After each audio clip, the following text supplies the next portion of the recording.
Hello, my dear friends. So, welcome you all again to the lecture number 5 on image sensing and acquisition. Myself, Professor V.M. Davande. So, we are going to discuss today image sensing and acquisition. Okay, so let us discuss whatever the things that we have covered in the previous lecture. Okay, in previous lecture, we have discussed about single imaging sensor, right? So single imaging sensor is nothing but what? It is a photodiode, right? And we have discussed about its encapsulation, how it is how it is enclosed into the particular housing, right? So the energy light intensity which is incident on that particular photodiode, that will be captured by that photodiode, and its corresponding voltage waveform will be generated. That is nothing but your analog quantity. Okay, here we have also discussed that in case of image sensor, or image sensor is consisting of two components. One is a sensor and the second one is nothing but a digitizer, right? So image sensor is going to sense the light intensity, and then it is going to convert that light intensity in the form of electrical output. That is nothing but your output voltage. Yes, and that voltage we need to convert in the form of digital by means of a digitizer. So we have discussed that also in previous some of the lectures, right? So while talking about your components of digital image processing, in that case we have discussed what are the points or what are the elements of image sensor. Okay, so image sensor is consisting of two components. One is a sensor and the another one is a digitizer, right? Okay, again we have discussed about how the image is going to capture by means of a single sensor. Okay, so how two-dimensional image we are going to capture or record by means of a single image sensor. In that case we need to go for, okay, let us take the same example again. Let us discuss it once again. So this was your the mechanism to take the two-dimensional image by means of a single image sensor. So the single image sensor has been mounted on a one let us say screw type of arrangement, and that screw is going to rotate, right? So in order to provide the linear motion in a horizontal direction, that the arrangement we have done, and by means of that we are going to scan that particular area. That is nothing but, let us say, a line, isn't it? So that line we are going to scan in this one scanning portion. Then we are going to rotate that drum. So there must be a two alternate arrangements so that we can traverse the image in a two dimension. That is, let us say, in a horizontal direction as well as in a vertical direction. So horizontal direction or of scanning is nothing but by means of a linear motion, and vertical scanning is performed by means of a angular motion. So the film is been mounted right now. The negative film is mounted on that particular drum, and by means of the sensor, whenever we are traversing the sensor in a horizontal direction, it is going to scan one particular line. After successful scanning of that particular line, the drum is going to rotate by one slide. Okay, so let us say by one tip it is going to rotate. Okay, and after rotating for some with the some angle, then again we are going to scan that particular line from left to right. Okay, and likewise we are going to go on continuing until and unless the image portion is there. Okay, so once there is no image portion, all the black pixels will be recorded and it will have some zero values. Is that fine? So ultimately the sensor is going to record the changes into the brightness or the intensity changes. It is going to record, and it is going to convert whatever the information that it has gathered in the waveform form. Is that fine? So a continuous sine wave or continuous type of waveform will be generated at the output of this sensor. Is that fine? Remember that in order to generate two-dimensional 2D image using a single sensor is nothing but single sensor, they have to be there must be a two relative displacement in both x and y directions. Okay, so don't forget that we have already discussed about the image is nothing but a two-dimensional quantity or the function which is defined as a two-dimensional function, right? F of xy. So xy is nothing but your coordinates, right? So here x and y, these are the coordinates, and that we are going to traverse by means of linear motion and angular motion. Remember this thing. Is that fine? Okay. Here x and y between the sensor and the area to be imaged, right? And arrangement used in a high precision scanning. So as I talked about the scanning, precision scanning, where a negative film is mounted onto the drum. So this is nothing but a negative film which has been mounted on the drum and whose image we are taking, right? And this is nothing but a mechanical kind of assembly or arrangement which is going to scan that particular image present on that negative film, and we are going to convert that into a electrical quantity, and after converting that into the electrical quantity we are going for the digitization. Is that fine? So this is nothing but scanning of analog image. Okay, so right now we are scanning that negative image is nothing but analog image, right? That image we are scanning, and then we are going to go for its digitization. Okay, and after that we are going to go for the further processing if it is required, right? Okay. The single sensor is mounted on a lead screw that provides motion in a perpendicular direction. Okay, so this is nothing but your lead screw, right? And on which we have mounted the single sensor. So sensor is mentioned over here, and it is going to traverse in a horizontal direction so that it can capture the changes into the brightness intensities, right? Okay. Then, since the mechanical motion can be controlled with a high precision, this method is an inexpensive but slow.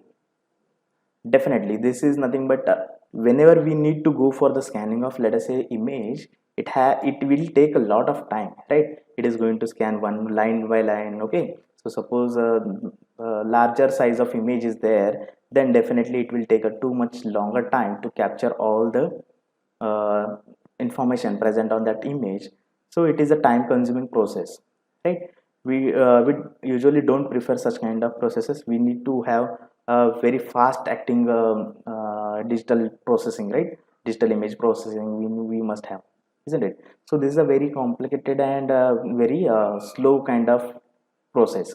So ultimately what we go for further strips type of antenna, strip types of imaging sensor, that is nothing but line sensor, and finally we are going to go for array sensor. Is that fine?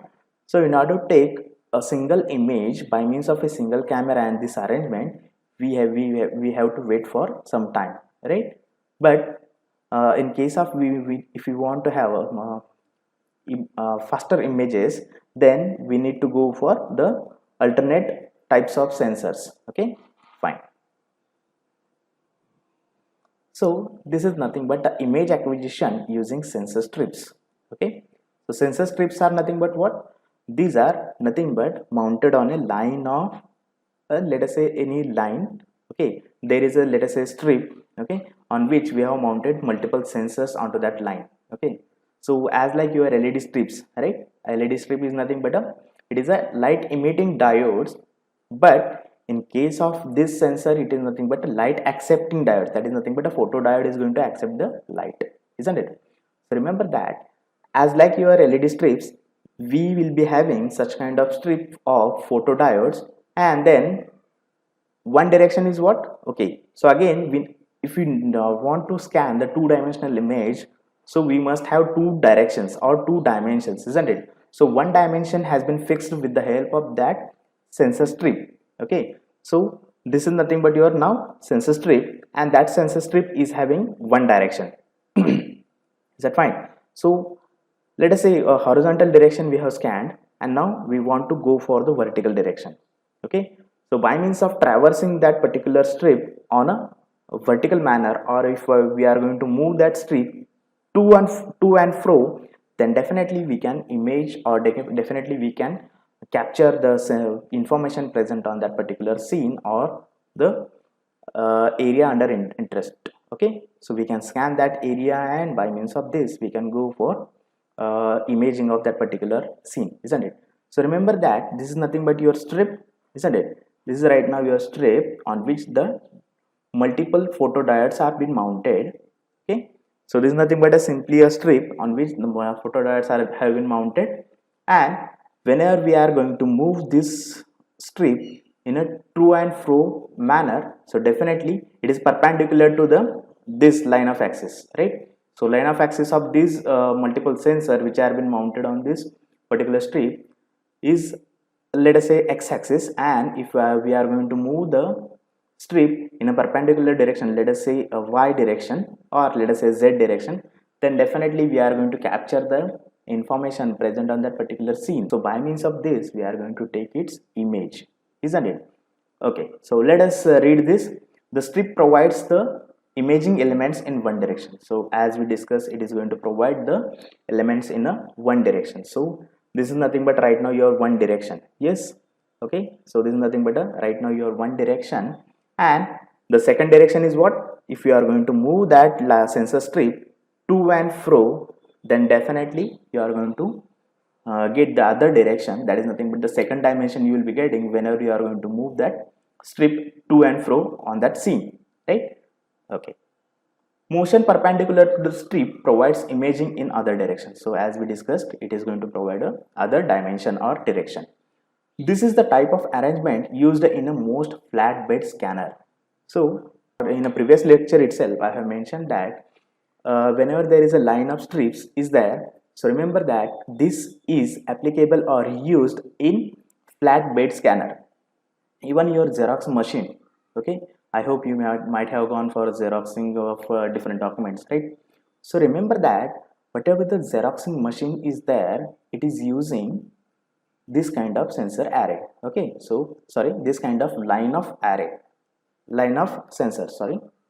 So remember that whenever you are going to go for Xeroxing, so on that you might have seen there is a scanner is available, right? So it is nothing but having a strip kind of structure. Yes, it is having a strip kind of structure, and the light is going to get illuminated from the background of that strip, right?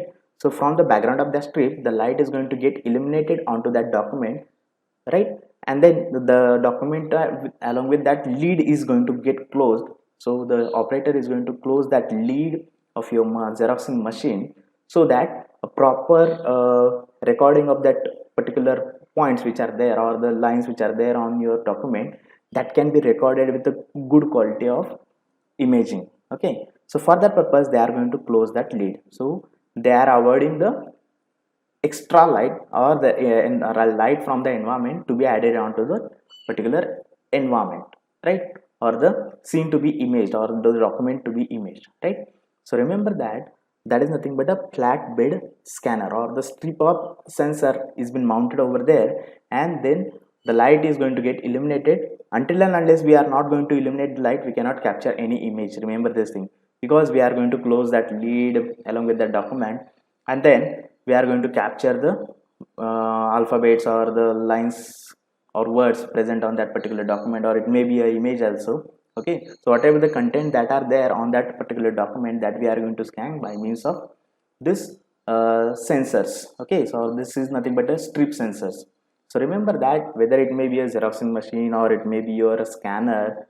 Okay, so I'm talking about the scanner which is present, which is to be connected to the PC, right? Okay, so let us say HP scanner or whatever it may be the company. I'm not going to talk about any company, specific company.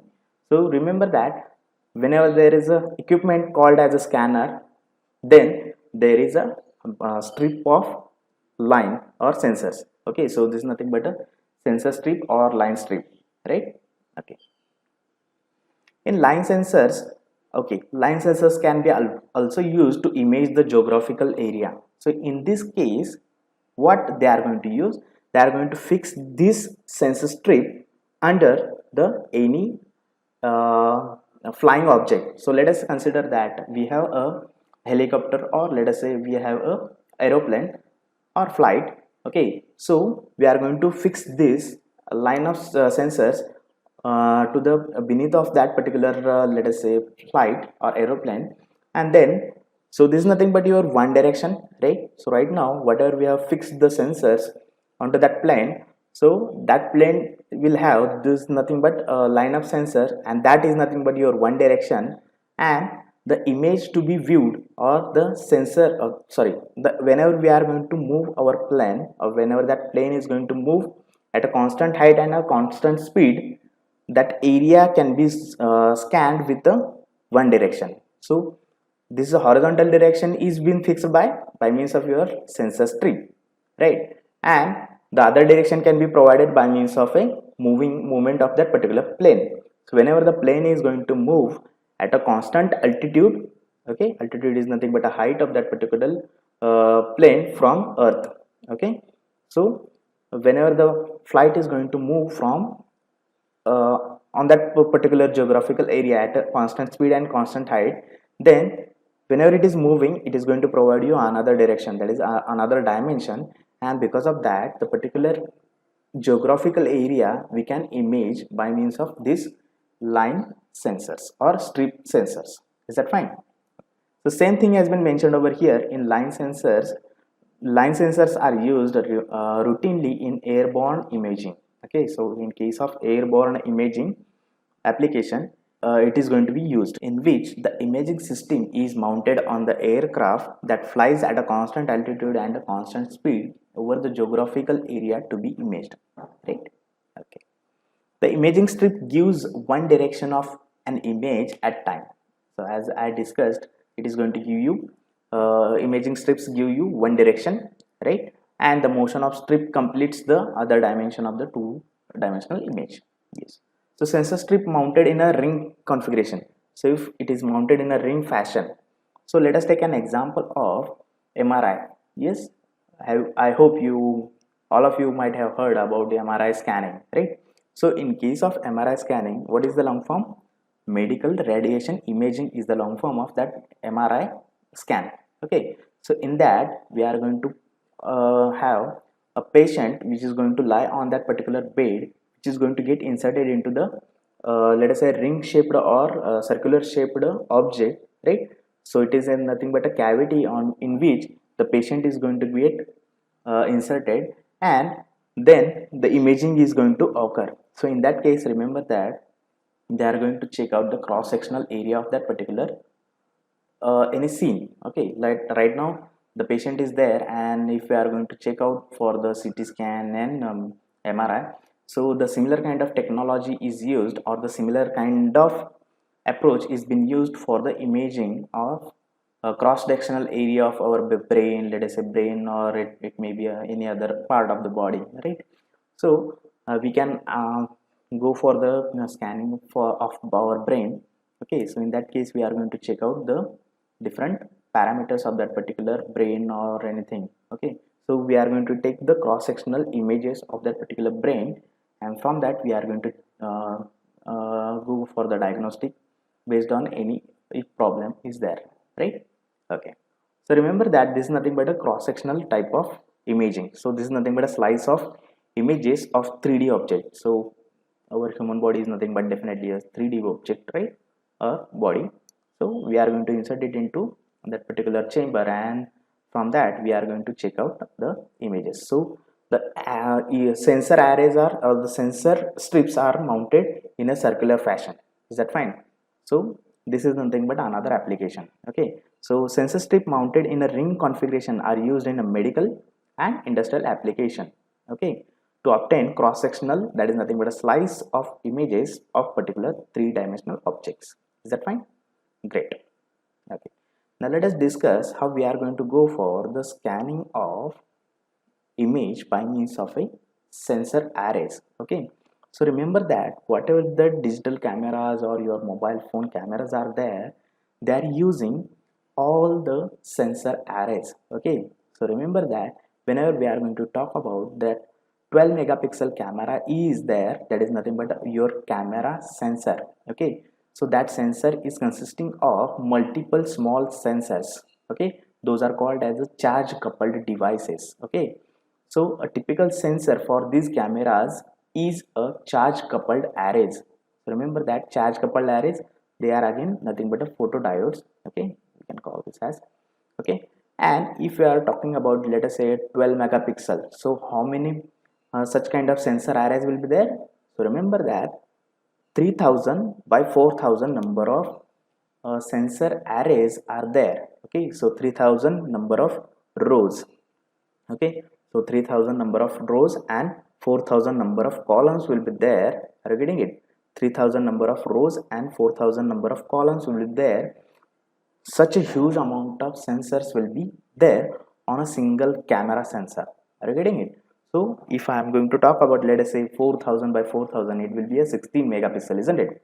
So 16 megapixel sensor will be, or 16 mega sensors will be there, okay. So single sensors, so such 16 mega sensors will be there. 16 mega is nothing but 16 into 10 raised to 6 sensors. Such single sensors are there, and they have been fabricated onto the single imaging chip. And because of that, we can say that right now my camera is of 16 megapixel, 12 megapixel, and it is going to capture that many number of pixels, or that many number of information present on that particular scene, okay. And the corresponding pixel, or the corresponding let us say element, or that particular single image sensor is going to capture particular dot or particular intensity for that particular dot, or for that particular coordinate of xy, okay. And it is going to absorb that energy, and then it is going to convert that energy into the electrical form, that is voltage, and the further processing is going to get carried out, right. So remember that it consists of a CCDs, that is nothing but charge coupled device sensors, and they are used widely in digital cameras. So as we know, it is used in digital cameras, your mobile phones, and all these things, and the other light sensing instruments, okay, and other light sensing instruments, okay. The response of each sensor is proportional to the integral of the light energy projected onto that particular sensors, okay. So let us say a single sensor is there out of 16 mega. So whatever the light energy which is going to fall on that particular single sensor, it is going to convert that light intensity into the proportional integral of light intensity, okay. So proportional output will be generated by that particular sensor or the photodiode, right, okay. A property that is used in astronomical and other application which requires low noise images. So these are the application, some of the application which requires a very less amount of noise must be there. So we should have to provide a very accurate images for those kind of application. So in that case also we are going to use such kind of cameras, okay. So that we will be getting a very good quality of images with a very minimum amount of noise. The first function performed by the imaging system is to collect the incoming energy and focus onto a image plane. What is the first task of a imaging system? It has to focus on that particular scene or object to be imaged, right? And its light intensity is to be projected onto particular imaging plane. Let us say we have a camera, digital camera. So by means of a lens system, we are going to focus onto that particular object, right? Or if we are going to take the images by means of our mobile phone, then there is a autofocus facility, right? So by means of that autofocus facility, it is going to automatically zoom in and zoom out based on the scene, right? So let us say we have a lens system or digital camera. So by means of rotating that lens, we are going to focus onto that particular object or the image of interest, okay. So that is nothing but our area of interest, that on that we are going to focus, and based on that that energies we are going to, or the light, that light intensities we are going to focus onto the imaging plane, okay. So we are going to focus it onto the imaging plane, and then we are going to take its picture, okay. So whatever the intensities that are there coming from the scene, we are going to focus onto these arrays, okay. So these elements, these arrays of elements, we are going to focus onto it, and those arrays or those elements are going to create the proportional or produce the proportional output voltages, based on the energy that they have received. If illumination is light, the front end of the imaging system is lens. Okay, if the illumination is light, so if illumination is light, let us say we are taking the images by using or into the photo studio. So in that case, illumination is nothing but a light, right? And the lights are going to be get turned on, and we are going to focus on, the photographer is going to focus onto you or the object, and it is going to focus by means of lens, right? So which projects the viewed scene onto the lens focal plane, lens flow. So based on that, it is going to focus whatever the area of interest, it is going to get focused onto the focal plane of our lens, right? Then the sensor array which is coincident with the focal plane, so the sensor array which is coincident on that particular focal plane, they will receive those number of light intensities, and the received light intensities will be converted into the proportional form of voltages, right? So they are going to produce the proportional output which is proportional to the integral of light received at each sensor, isn't it? Okay, so how the image is going to be formed, that is nothing but we are going to discuss right now by means of a simple image formation model, isn't it? So let us discuss it. An image is defined by two-dimensional function. We have discussed already this one, right?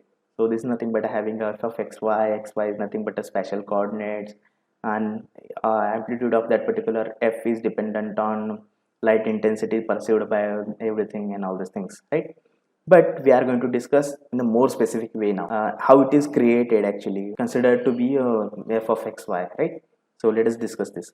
The value or amplitude of f at any spatial coordinate xy is a positive scalar quantity. Yes, definitely it must range, it must have some finite amount of value, right? So that is nothing but your positive scalar quantity. Scalar means it does not have any kind of information related to the direction. So a directionless quantity is nothing but a scalar quantity, isn't it? So remember that the value of or the amplitude of f of xy at any given coordinates, that is spatial coordinate xy, is definitely a positive scalar quantity, right? When an image is generated from physical process, so physical process is nothing but what? We are taking the images, let us say right now with the help of a mobile camera, or let us say digital camera. So this is nothing but a physical process. So we are capturing the image, this is the physical process. So in that case, what happens if we are taking the images in a daylight? So what is the illumination source? Illumination source is sun, right? So sunlight is nothing but a, right now the light or the illumination source is a sun, right? And so whatever the light is going to be incident on that particular, let us say scenery, we are taking the image of a scenery. So the light is going to fall on that particular scene, and those are going to reflect some form of light intensity. Okay, so they may absorb some kind of light intensity, or they may reflect some kind of light intensities. Remember that whenever we are going to talk about a image, so it is a combined effect of two things. One is nothing but the incident light intensity and the reflected light intensities. Okay, so reflectance is talked in terms of two ways. So either the object or the thing which is there, the light is going to fall, it may show two types of characteristics. One, it can absorb total energy incident on it, or it may reflect total energy of light intensity incident on it. But there is also possibility that it may absorb some form of light intensity, and it may reflect some form of intensities, right? So the range of the reflected energy is nothing but 0 to 1. So either it can absorb total light intensity, or it may reflect total intensity. So if it is reflecting all the intensities, light intensities, then it is 1. If it is absorbing all the intensities, then it is 0. Okay, so let us talk about that as well. Whenever we are taking an image, this is nothing but a general physical process, right? Its values are proportional to the energy radiated by that particular physical source, isn't it? And as a consequence, that f of xy must be non-zero and finite. So definitely it must be giving you some kind of information about that particular scene. So it must be having some finite value, which is a positive value, right? So positive non-zero finite value must be it should provide you, so that you can understand something from that. Okay, so f of xy is ranging from in between 0 to infinity. Okay, so it must produce, or it must give some finite amount of information, right, which should be non-zero, right? Okay, so 0 means, remember that 0 is nothing but a black. So black is nothing but represented by 0. No any information is available, that is nothing but a black.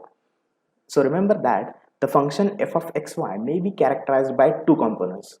As I discussed, the two components are nothing but what? One is nothing but a illumination and another one is nothing but a reflection. Okay, so let us talk about that again. The amount of source illumination incident on that particular scene, the amount of source illumination incident on the scene being viewed, or which is being captured or imaged, right? Okay, so the source of illumination is nothing but the sun in case of daylight. Okay, or in case of your photo studio, it may be the bulbs. Okay, so the bulbs are there which are going to be focused onto you, so that you will have the illumination from those bulbs, and then they can take out your pictures, okay, or images, right? The amount of illumination reflected by the objects in the scene. So if there is an object in that particular scene which we are going to image, in that scene it is going to reflect, or it is going to absorb some form of energy, that is light intensity. It may reflect total energy, or it may absorb total energy. If the black source is, if the black paper or black, let us say, a cloth is there, and onto which we are going to focus, let us say, a flashlight. Okay, whenever we are going to focus flashlight on such kind of object which is going to totally absorb all the energies, or all the light intensities, so in that case the reflection will be what? Reflection will be zero. And let us say we have a mirror, right, and we are going to flash a flashlight whenever we are going to click an image, so total reflection will receive, isn't it? So that is the case, r of xy will be 1. Okay, so let us talk that again in the next slide. Okay, so these are called as illumination and reflectance coefficient, and they are denoted by I of xy. So I of xy is nothing but illuminated source or illumination xy coordinates, and r of xy is nothing but corresponding spatial coordinates reflected value. Okay, so remember that f of xy is nothing but a combined effect of illumination at that particular point and reflection from that particular point. Is that fine? So two functions combined as a product of to form f of xy. So f of xy is nothing but I of xy multiplied with r of xy, isn't it? Where again I of xy must be ranging from 0 to infinity, right? So it must have some finite value, and reflection must be ranging from 0 to 1. Either it can total reflect, or it can totally absorb. So whenever the total absorption is there, it is going to represent 0. Whenever there is a total reflection is there, it is going to represent 1. And remember that there are possibilities, that 90% possibilities that some part of light intensity will be absorbed by the particular object or scene, and some may get reflected back, right? So in that case it will range in between 0 and 1. Okay, so remember that the reflection coefficient or the reflectant component is going to have some value which is in between 0 and 1. Is that fine? 0 represents total absorption of light intensity, 1 represents total reflection of the light intensity. You might have experience about your, let us say you are taking the selfie at night, okay, and you are having your mobile phone is having a flashlight for the front camera as well.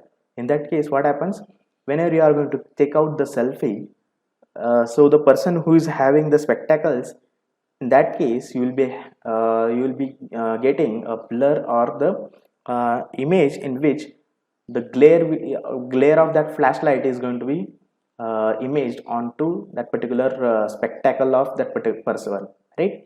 So that person will have the image of, or the flashlight of your flash will be recorded into the image as well, right? So you can talk that as a reflected image, right? So the reflection is going to occur because the glass is there, and glass is going to reflect some form of energy, light intensity, if the black portion is behind of this let us say glass, right? So it is going to reflect back all the information from one point to another point. Is that fine? So light intensity is going to get reflected from the reflective surfaces, right? Okay, great. The intensity of monochrome image at any coordinate xy is a gray level. Okay, remember that whenever we are going to talk about black and white images, in that case black and white images are going to have black and white information, and whenever we are going to combine the black and white information, it is going to give you some gray level informations. Okay, so different gray shades can be created by means of combining black and white colors. Okay, so whenever we are going to combine black and white colors, they are going to give you different shades for different combination of black and white quantities. So if we are considering, let us say, more dark black color and very small amount of white color we are going to add, then a darker shade of gray will be created. In the other way, let us take a more portion, more quantity for white color and very less quantity of black color, so brighter gray color we will be getting, right? So, and if we are going to take a different combinations of white and black, then different shades of gray can be created, right? So remember that the intensity of monochrome image at any coordinate xy is a gray level of image at that particular point, right? So that is nothing but I is equals to f of xy. F of xy is nothing but that particular value of gray level. Okay, the interval of I ranges from 0 to L minus 1. Okay, so let us say it range from 0 to L minus 1 means the L minus L is nothing but the number of levels, right? Number of, let us say, gray levels, right? So if there are number of 8 gray levels are there, so it is going to range from 0 to L minus 1. L is 8, 8 minus 1 is 7, so 0 to 7 it will have a range of I, right? Okay, so where I is 0, let us say right now it is a 2 levels only, black and white. Let us talk about black and white. Okay, in that case I will be having value as either 0 or 1. Okay, and whenever there is a 0, it is nothing but represented as black, and whenever it is 1, it is nothing but represented as white. Okay, and all the other intermediate values are shades of gray having varying varying from black and white. Okay, so remember that whenever a black and white image is there, and then the gray levels will be what? It will be having a combination of black and white, and they will definitely range in between 1 to 0 to 1, right? Okay, now let us talk about image sampling and quantization. So you have already studied about sampling and quantization in case of your digital communication, right? I hope you studied it, isn't it? Yes, you studied it, right? And you know that the sampling theorem and all these things, quantization error, etc., etc., etc. Okay, so I assume that you know everything about the sampling and quantization. Okay, but still let us discuss few of them, right? So sampling is nothing but the sampling theorem is associated whenever we are going to go for the sampling, isn't it? So what is sampling? So sampling theorem says that you must take the sampling frequency which must be greater than or equals to 2 times of the signal to be sampled, right? That is the sampling theorem, Nyquist sampling criteria. Yes, okay. And then whenever we are going to take the sampling means nothing but we are going to take x-axis, okay, and on x-axis we are going to take some certain time periods, and for that particular period we are going to take the sample of that particular time period. Let us say of 1 second, 1 millisecond. So we are going to take a sample of 1 millisecond, okay, and after let us say 2 milliseconds interval, again we are going to take another sample. So likewise we are going to go on taking samples, isn't it? And then what is the next step of sampling? After sampling we are going to go for the quantization. What is that quantization? So remember that sampling is nothing but processing in a x direction, and quantization is nothing but assigning the values based on the sampling quantization levels, right? So you are going to, let us say you are going to use 8 level quantizer. Okay, 8 level quantization means you are going to assign values from 000 to 111, right? So based on that you are going to check out to which level the particular sampled value is nearer to that, right?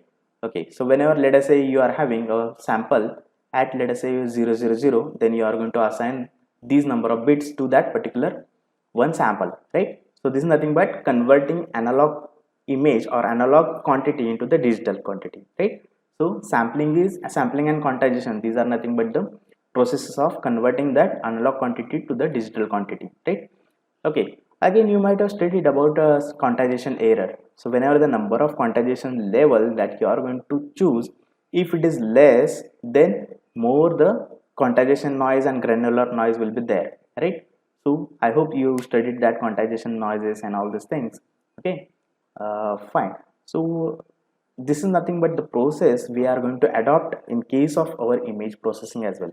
So you have studied or you have applied the sampling and quantization theorem for your one-dimensional quantity. So let us say now your voice signal. Okay, so in case of your voice signal, you have gone for sampling and quantization.